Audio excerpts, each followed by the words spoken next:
El libro del Génesis cuenta que Dios advirtió a Noé que construyera un arca.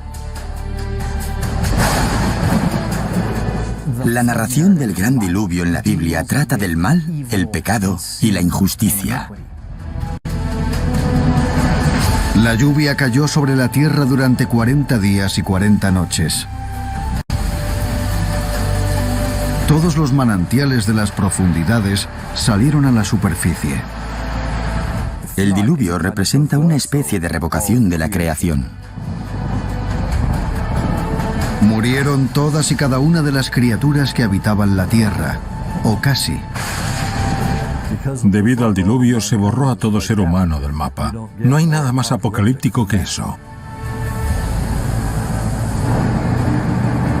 Dos oceanógrafos se pusieron en marcha para resolver el misterio del diluvio de Noé. Bill Ryan y Walter Pittman dedicaron 40 años a esta investigación. Revelaron los secretos de las profundidades y descubrieron que la verdad se encontraba ahí abajo. Vives para esto y rara vez ocurre en la vida de un científico, pero a nosotros nos pasó. Y este podría ser el diluvio del Génesis, el diluvio de Noé.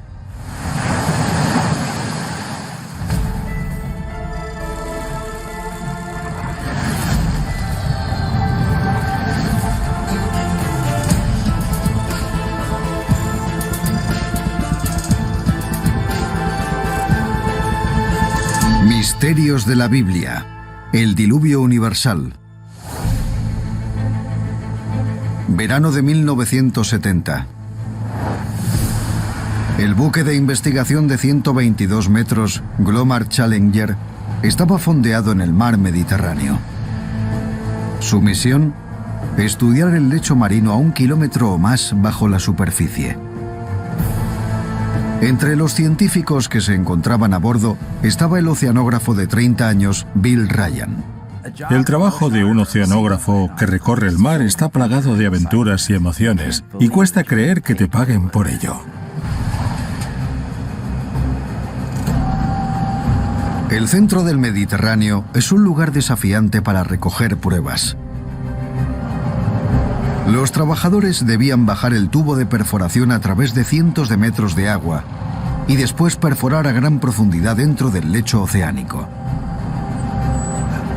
Las muestras en forma de tubo que extraían era lo que los científicos habían venido a estudiar. Lo que extraes es básicamente un cilindro de barro de 9 metros de largo, y eso se examina en el laboratorio del barco. Lo que Ryan descubrió en este lugar le impulsaría a realizar la búsqueda de toda una vida. Resolver el misterio del diluvio de Noé.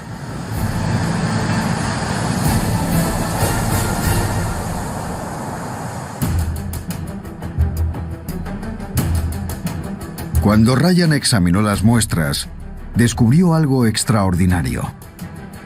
En el corazón de un bloque de sedimentos halló una gruesa capa de sal. Esto solo podía significar una cosa. Hace millones de años, el mar Mediterráneo había perdido casi toda su agua. Estábamos ante un mar que se había secado o casi se había secado por completo.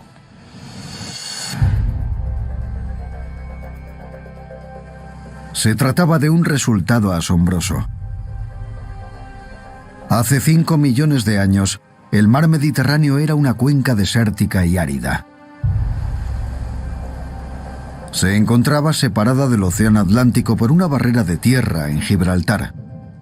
Este descubrimiento es lo que denominamos serendipia. No podías imaginar algo así.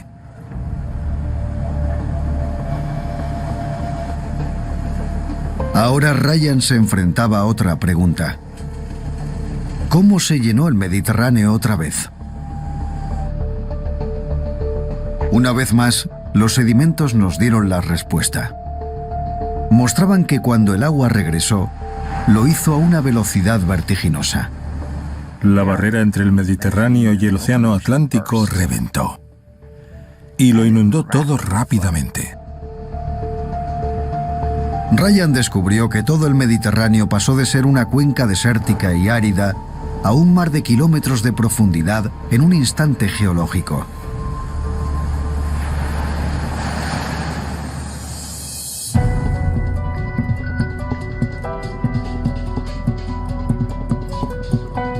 A las afueras de Nueva York, en el observatorio terrestre Lamont Doherty, habló del hallazgo con sus colegas John Dewey y Walter Pittman. Ryan, Dewey y yo estábamos sentados porque trabajábamos juntos en un problema científico.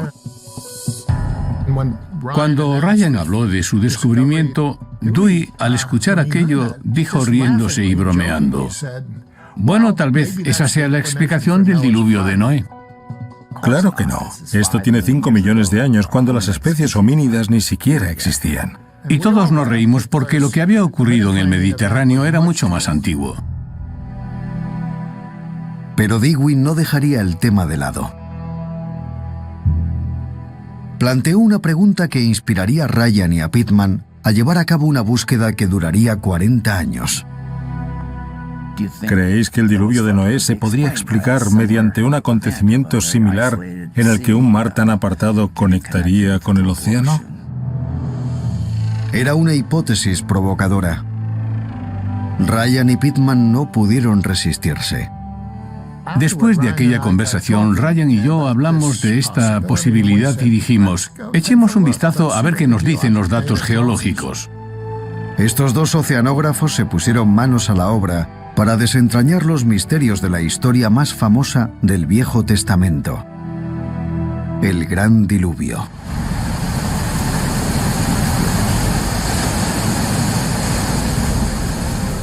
La historia empieza con Noé, a quien Dios le habló y le dijo que debido a la inmoralidad de la humanidad, a los malos actos que han perpetrado, tiene la intención de destruir el mundo y empezar de cero con él.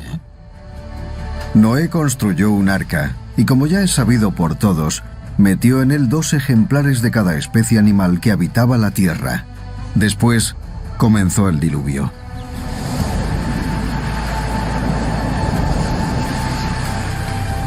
La destrucción llegó con el diluvio en forma de agua, pero no solo procedía del cielo, también venía de las profundidades. El abismo, las grandes cuevas del mar se abrieron y las aguas subieron desde la profundidad y cayeron de las alturas.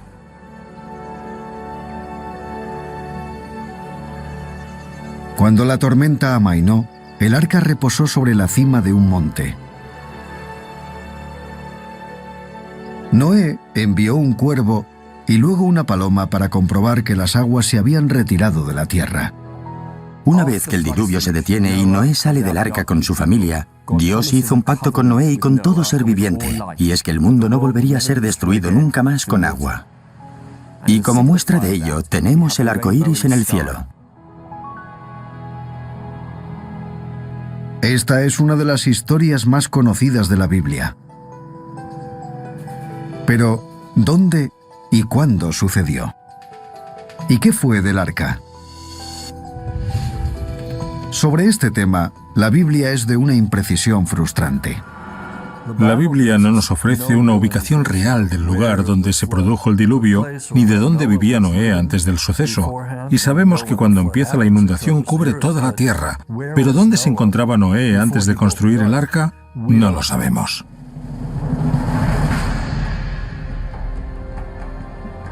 El Génesis contaba que el arca terminó en las montañas de Ararat.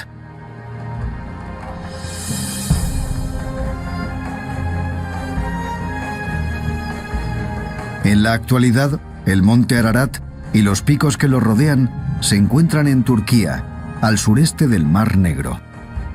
Nadie ha encontrado el arca todavía, y tengo la sospecha de que nadie la encontrará, porque la primera cosa que haría Noé es desmantelar el arca para construir casas y graneros con él.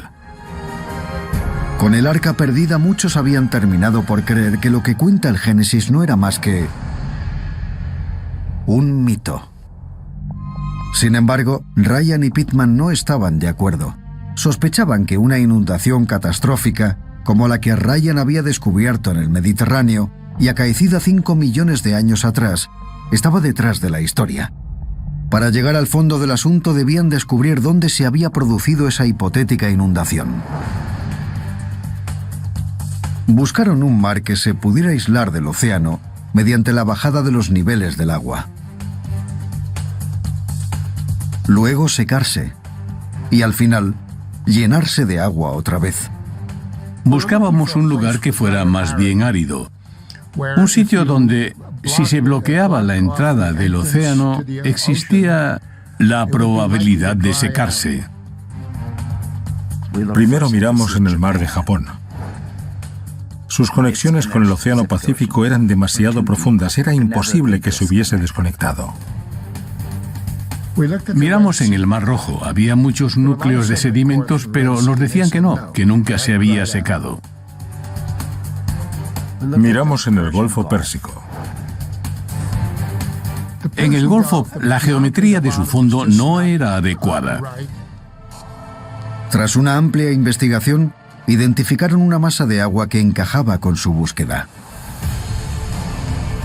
El Mar Negro. Se ha dicho que la única conexión del Mar Negro con el Océano Mundial era a través del Bósforo. El Mar Negro va desde el Mar de Mármara hasta el Helesponto.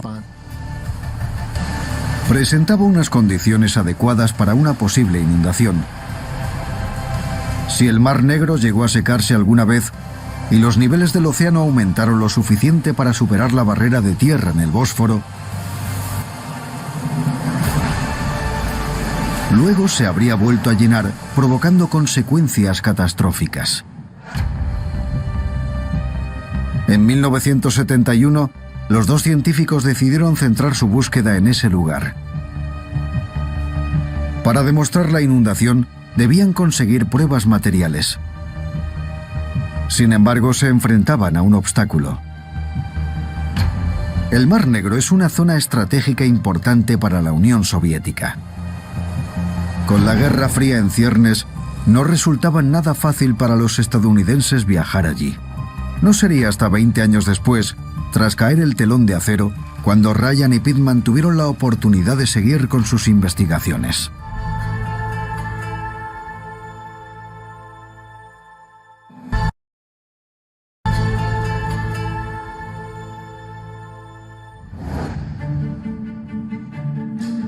Nueva York, 1993. La Guerra Fría había terminado. En el observatorio terrestre Lamont Doherty, Bill Ryan abría su correo. Se fijó en un sobre poco corriente. Aquella carta llegó con sellos que yo no había visto nunca. Era de Bulgaria. Y la introducción me resultó intrigante. El remitente de la carta era un oceanógrafo búlgaro, el doctor Petko Dimitrov.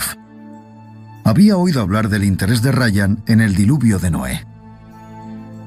Tenía la sospecha de que una inundación catastrófica podía haber llegado hasta el Mar Negro. Se trataba de un toque de atención para Ryan. Tal vez esta hipótesis extravagante de que el Mar Negro se había comportado, de hecho, como el mar Mediterráneo hacía 5 millones de años, era auténtica. Ryan se sentía ansioso por investigar este hecho por sí mismo. Pero para hacerlo, necesitaba un barco de investigación y una tripulación. Solo unas semanas después, el destino una vez más intervino. Recibió una carta de un equipo de oceanógrafos rusos. Le invitaban a participar en un viaje de investigación en el Mar Negro. Era la oportunidad que estaba buscando. Tras recibir esta invitación, yo tardé nanosegundos en decir, por supuesto. Ryan y Pittman volaron a Moscú. Viajaron hasta la costa del Mar Negro, al puerto de Gelendzhik. El barco que les llevaría en su búsqueda era el buque de investigación Aquanaut. El Aquanaut era un pequeño buque de investigación. En realidad era un buque pesquero transformado. Ryan y Pittman querían hallar pruebas de que el diluvio de Noé se había producido aquí, en el Mar Negro. Para conseguirlo, tenían que demostrar que el Mar Negro se inundaba con la rapidez suficiente como para forjar una leyenda. Y que había ocurrido en los últimos 10.000 años, cuando pudo haber vivido Noé. Solo disponían de 15 días a bordo del Aquanaut para lograrlo. Así que partimos tal y como estaba programado y pusimos rumbo hacia lo que llamamos el borde de la placa continental. En primer lugar, el equipo utilizó un sofisticado sonar de escaneo lateral. Este aparato les proporcionaría una imagen precisa del lecho oceánico. Yo recibí algo así. Y en ese pulso obtenías una gran variedad de frecuencias. Reflejaba el fondo del océano y ese reflejo se grababa en el instrumento y más tarde se procesaba. A bordo del Aquanaut, Ryan y Pittman controlaban ansiosos las lecturas del sonar. Si aquí se hubiese producido una inundación lenta, las olas habrían erosionado cualquier zona costera. Pero si la inundación hubiese sido veloz, se detectarían rastros de la antigua costa sumergida. Antes de lo que esperaban, dieron con lo que buscaban. Una hora después, navegamos sobre antiguos cauces de ríos. Luego, seguimos adelante y vimos dunas costeras de arena. El tipo de sedimentos de la parte superior era de la clase que verías si se produjera una transgresión rápida, un aumento del nivel del mar muy veloz que inunda esa placa. Ryan y Pittman estaban observando los restos de una antigua orilla, ahora sumergida a cientos de metros en el agua. Mostraba que el nivel del agua del Mar Negro fue una vez mucho más bajo que en la actualidad. De manera significativa, demostraba que cuando el Mar Negro volvió a inundarse, no sucedió durante millones de años, sino en un instante geológico.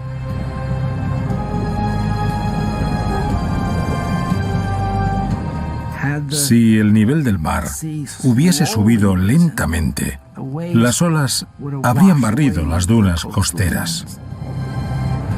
Aquello nos hizo confiar en que se había producido una inundación. Era lo que los dos científicos esperaban encontrar. ¡Yuhu! ¡Hurra, hurra, hurra! ¡Y lo hemos conseguido! ¡Lo hemos conseguido! Ryan y Pittman habían hallado pruebas de que el Mar Negro se había inundado lo suficientemente rápido como para tratarse de la inundación de Noé. Pero aún no sabían cuándo. Para averiguarlo, tendrían que examinar pruebas sólidas procedentes de debajo del lecho oceánico. Para extraerlas, el Aquanaut utilizó un equipo de perforación. Las muestras de sedimentos que extrajeran deberían contener conchas. Conchas que se someterían a la datación por radiocarbono y que desvelarían la respuesta. ¿Se produjo el diluvio antes de que los humanos evolucionaran o después, cuando nuestros antepasados bíblicos pudieron ser testigos de ello? Aquí tenemos núcleos extraídos del suelo del Mar Negro. Esto es como una máquina del tiempo. Para los ojos adiestrados, estos núcleos representan una biblioteca de antiguas civilizaciones, pero nuestras civilizaciones son las criaturas que habitaron los océanos y los mares. Este es el periodo del diluvio, justo aquí. Y en este punto donde el color cambia, el lago de agua dulce se convierte en un mar de agua salada. Ryan extrajo conchas de la capa donde el lago de agua dulce se había convertido en el Mar Negro.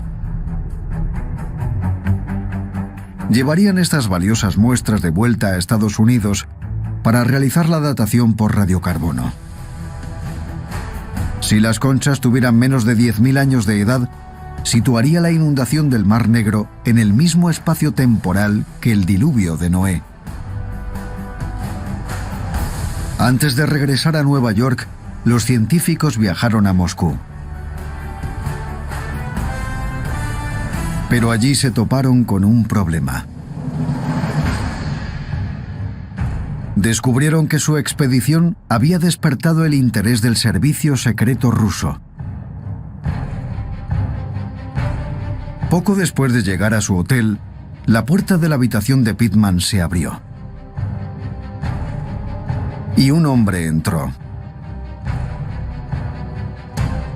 Hablaba un inglés perfecto y dijo, disculpe, ¿no está en la habitación equivocada? Le miramos y le dijimos, no, esta es la nuestra. Y nos dijo, lo siento, se habrán equivocado en recepción. Se marchó y recuerdo que le dije a Bill, es de la KGB. Pittman sospechaba que el hombre se estaba preparando para registrar la habitación.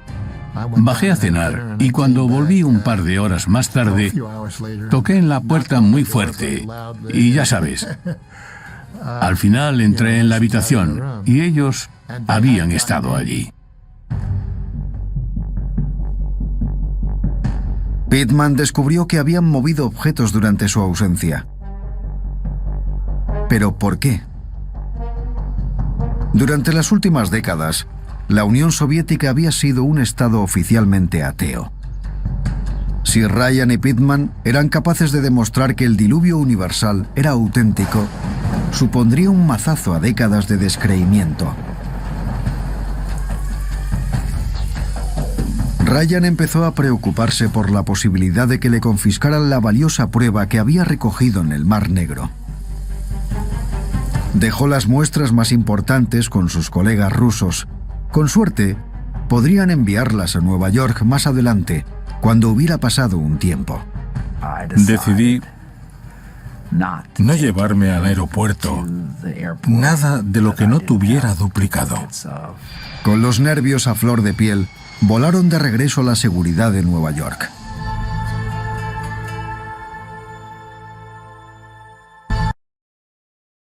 Aquí podrás ver en directo Más que LOL, el programa semanal en el que Sharin, Lara Smirnova y yo, Ángel Quintana, repasamos y comentamos lo más importante en los últimos 7 días. Y también entrevistamos a los principales protagonistas del mundo de los eSports. Y nosotros sabemos de lo que hablamos todos los lunes a las 4:30 aquí en el canal de Twitch de eSports Vodafone.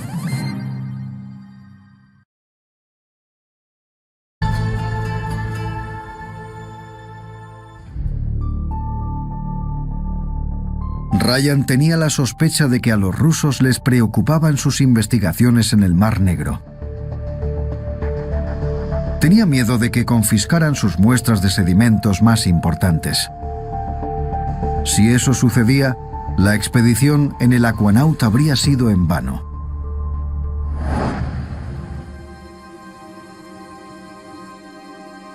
Por fortuna, sus sospechas hacia el KGB eran infundadas. Las muestras que dejó atrás se enviaron desde Moscú y llegaron a Nueva York.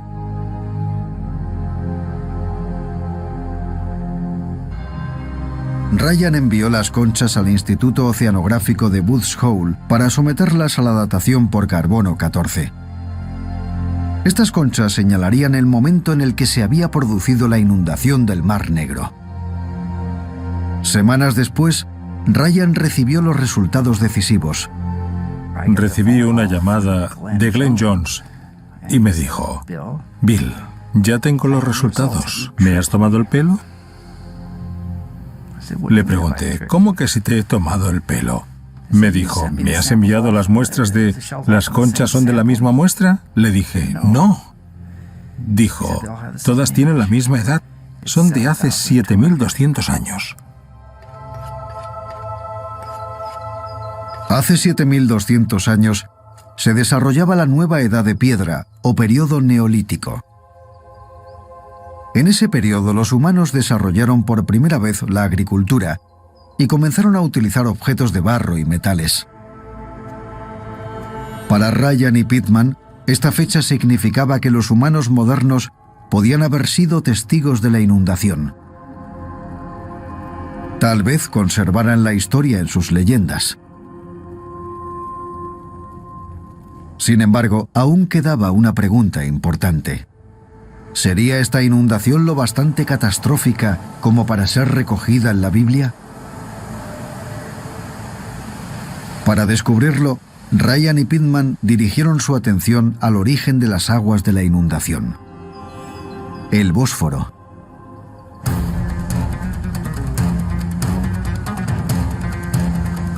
El Bósforo discurre a través de la antigua ciudad de Estambul. Es la única conexión entre el Mar Negro y el Mediterráneo. La pregunta es, ¿el agua del mar pasó por aquí a la velocidad suficiente para crear una inundación de proporciones bíblicas?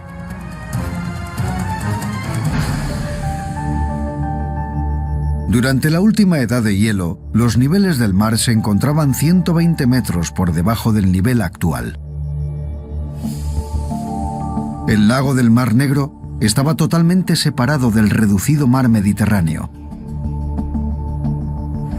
Al mismo tiempo que la temperatura de la Tierra subía y el hielo se derretía, el nivel del mar aumentaba. El Bósforo se llenaba de agua salada procedente del Mediterráneo.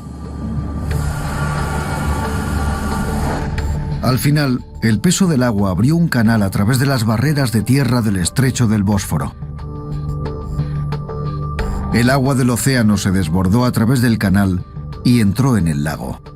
Si medimos la profundidad, el lecho de ese canal y medimos el ancho, podemos decir con toda seguridad que ese canal es una tubería.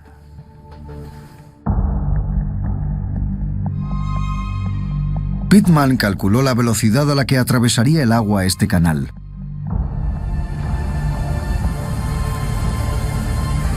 Estimó que tendría un ritmo de entre 9 y 18 millones de hectómetros cúbicos al año. Era una cifra asombrosa. Los ríos solo llevan entre 100.000 y 200.000 hectómetros cúbicos al año. El río Hudson lleva unos 100.000 hectómetros cúbicos al año. El Nilo, 100.000 hectómetros cúbicos al año.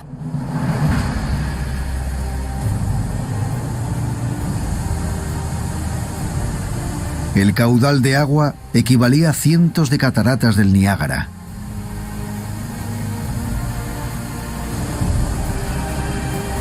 El impacto de una crecida tan colosal sería catastrófico.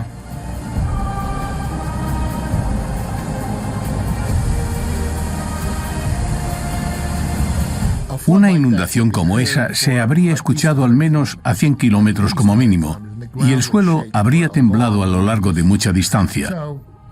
Habría aterrorizado a todo el mundo. Cuando los niveles del agua se equilibraron y la inundación se detuvo, el Mar Negro ya se había expandido hasta 150.000 kilómetros cuadrados. Para Ryan y Pittman, era evidente que una inundación de esta magnitud habría sido, sin duda, de proporciones bíblicas. Me imagino a cada grupo que intenta escapar con sus animales domésticos y sus rebaños como una mini arca. Y veo cientos de arcas en el Mar Negro navegando en distintas direcciones. Ryan y Pittman se mantenían firmes en su opinión de que la inundación del Mar Negro era lo bastante catastrófica como para ser la del Génesis. Estaban convencidos de que pudo afectar a la población de la zona en el sexto milenio antes de Cristo. Pero aún no habían demostrado que alguien la sufriera. Para demostrarlo, tenían que encontrar evidencias de que hubo gente habitando las orillas del lago del Mar Negro cuando se inundó. Cualquier rastro de esas personas ahora se encontraría a 100 metros bajo el agua, en el fondo del Mar Negro. Si se descubrieran los restos del asentamiento bajo el agua, y pudiéramos bajar y sacar objetos que pertenecieran a la misma época, eso sería extraordinario. Ryan y Pittman se sentían impotentes, sin fondos ni equipamiento. No obstante, su trabajo llamó la atención de un famoso explorador oceánico, Bob Ballard. Fue quien en 1985 localizó los restos del Titanic. A finales de siglo, organizó una expedición al Mar Negro. El Dr. Dwight Coleman formaba parte del equipo. Una de las primeras ideas del Dr. Ballard era explorar las antiguas orillas del Mar Negro para ver si encontrábamos signos de ocupación humana. Queríamos ver si encontrábamos pruebas de las primeras civilizaciones que se habían ahogado con la catastrófica inundación. El equipo fletó un buque de investigación, el Northern Horizon. Mediante la utilización de un sonar, identificaron lugares que podían contener objetos fabricados por el hombre. Luego utilizaron los ROV, o vehículos sumergibles controlados a distancia, para observarlos más de cerca. Estos aparatos se podían dirigir sobre el lecho oceánico y enviaban imágenes a la superficie. Su objetivo más prometedor era el Yacimiento 82. Llevamos los ROV hasta este yacimiento y, por supuesto, la luz del sol no llegaba hasta esa profundidad. Por ese motivo, los ROV debían llevar luces y eso nos permitía ver a una distancia de unos 10 o 20 metros hacia adelante. En la superficie, los científicos se reunieron en la sala de operaciones para observar las imágenes enviadas desde la oscuridad del fondo del mar. Era muy emocionante porque nos sentíamos como cuando abres los regalos en Navidad, por ejemplo, mirando a ver qué encuentras. Lo que la cámara reveló dejó atónitos a los científicos de a bordo.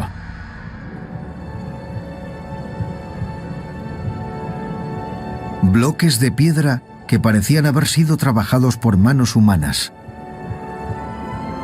Objetos que podían ser herramientas primitivas y restos de madera. El equipo creía que quizá habían encontrado pruebas de un antiguo asentamiento. Lo llamamos la casa de Noé, en plan broma.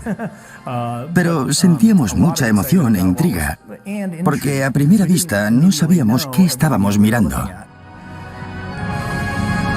Si el Yacimiento 82 era realmente una construcción, entonces demostraría que había gente viviendo en las riberas del lago antes de que se inundara.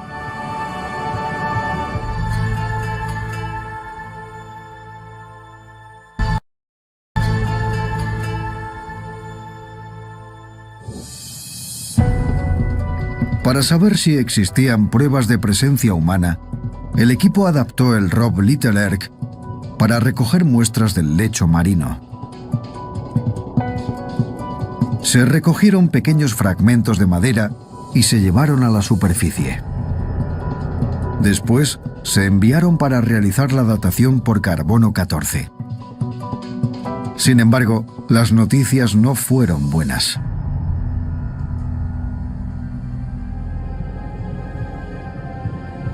Los resultados de la datación por carbono mostraban que las muestras tenían poco más de 100 años. Los objetos eran solo fragmentos de viejos aparejos de pesca que cayeron flotando sobre el yacimiento. Si existía alguna prueba de que alguien vivió aquí, permanecía oculta bajo las oscuras aguas del Mar Negro.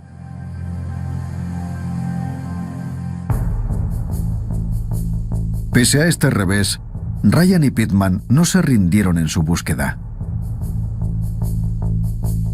Aún tenían que encontrar pruebas de personas que se vieron afectadas por la inundación.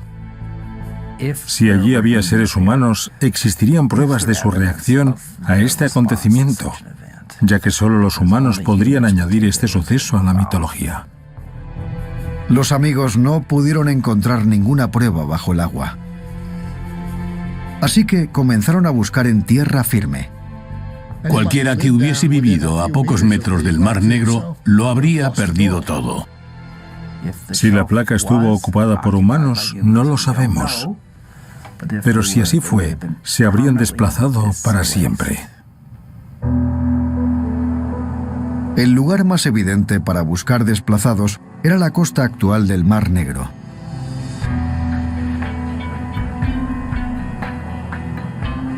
Así que Ryan y Pittman pasaron a hacer estudios arqueológicos.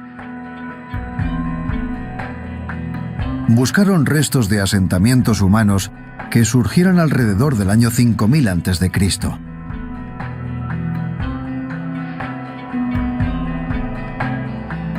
En la orilla búlgara, Ryan y Pittman descubrieron algo impresionante: la necrópolis de Varna. Habían desenterrado un cementerio antiguo enorme. Había tumbas que contenían esqueletos completos extraordinarios y tumbas donde solo se encontraron objetos. La necrópolis de Varna está datada alrededor del año 4500 a.C. Eso era poco después de la fecha en que se produjo la inundación del Mar Negro. Proporcionó un magnífico tesoro encontrado: casi 6 kilos del oro trabajado más antiguo del planeta. Ahora se guardan en el Museo Regional de Historia en Varna. Los objetos de oro, tal y como manifestó el profesor Smolenov, parecían mostrar una comprensión de las matemáticas complejas. Encontramos pequeños rectángulos que tienen las proporciones de 3, 4, 5 del teorema de Pitágoras, y anillos cuyo diámetro interior y exterior era la constante matemática 722, que es pi. La necrópolis de Varna presentaba todos los indicios de una cultura avanzada con una historia extensa.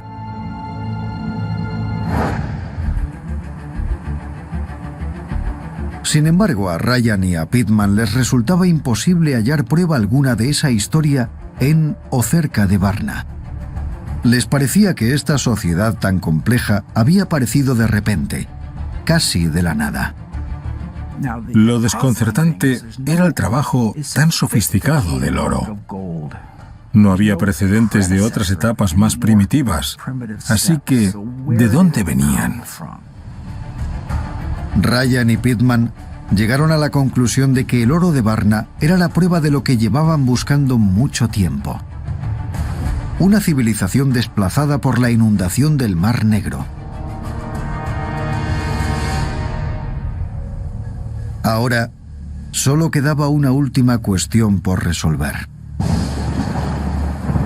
¿Era esta inundación la misma crecida que se describía en la Biblia?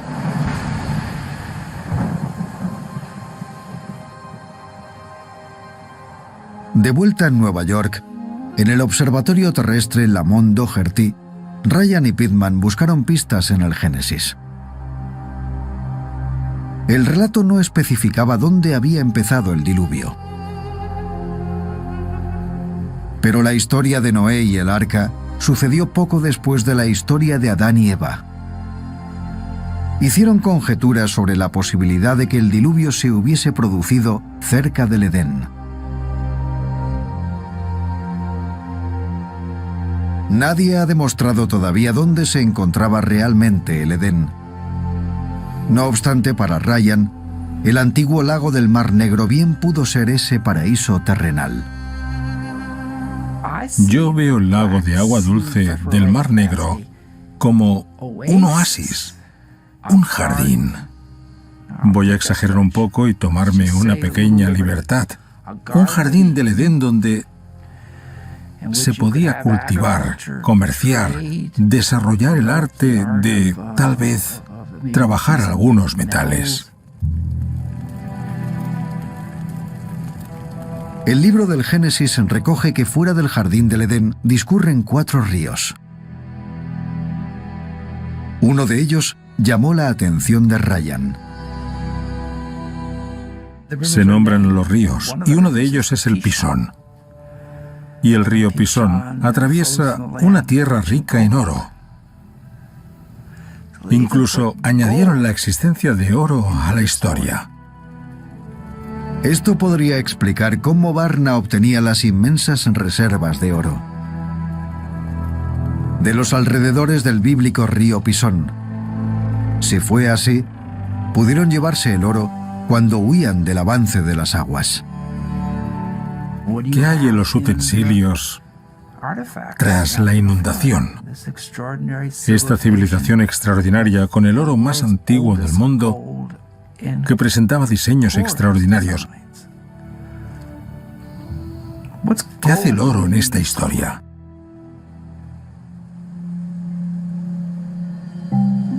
El oro de Varna podría ser la evidencia de la existencia de un grupo de personas desplazadas por la inundación del Mar Negro. Pero, ¿podían Ryan y Pitman encontrar alguna prueba de que esta inundación afectó a toda la humanidad, tal y como ocurrió en el Génesis?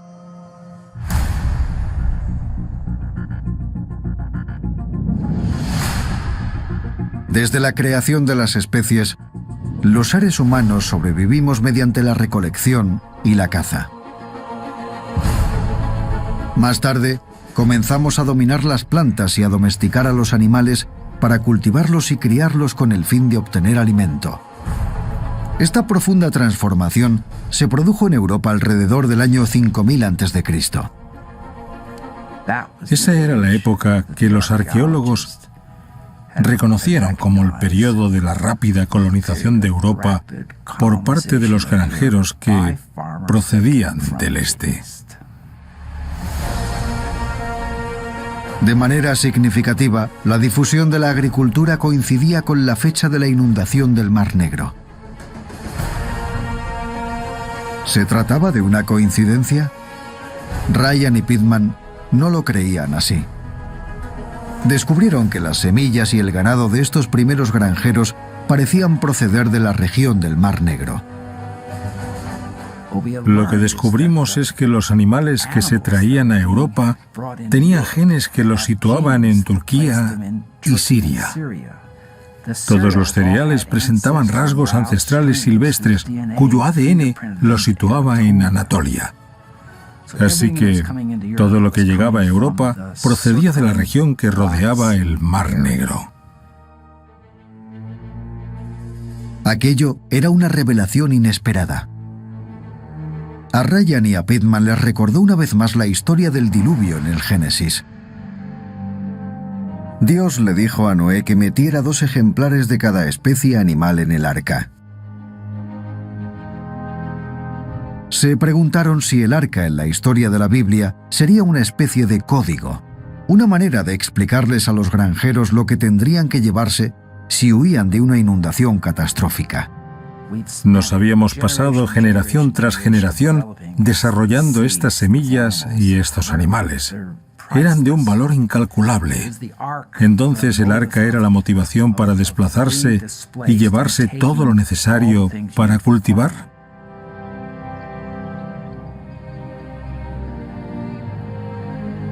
Es una teoría convincente. Sin embargo, después de 40 años, la búsqueda de Ryan y Pitman aún no se ha acabado.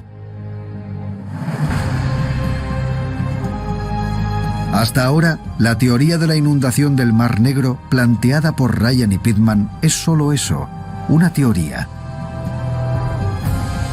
La prueba, si es que existe, yace en las profundidades del Mar Negro.